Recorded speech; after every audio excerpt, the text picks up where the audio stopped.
Welcome to Not Milk Never Milk. Subscribe if you're lactose intolerant. You start by confirming the exact Yale model and having the installer or current code ready. This prevents wasted steps. Once you remove the interior cover, replace batteries if low and keep screws in a tray so you don't lose them. You then locate the programming button, typically near the battery pack, and press it briefly to enter programming mode, because the lock needs that signal to accept a new code. Once in programming mode, you enter the installer or admin code so the lock recognizes you.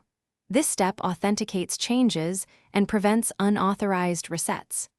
Make sure to follow the lock's audible prompts and LED patterns, because they confirm each accepted entry. You then choose the option to change a user code.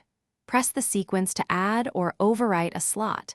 Carefully typing, you finish by testing the new code multiple times with the door in both locked and unlocked states to ensure reliable operation.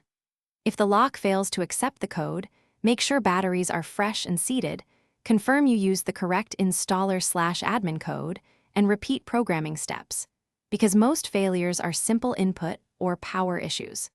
If it still misbehaves, perform a documented factory reset only as a last resort. Then reprogram codes and test again to restore secure access.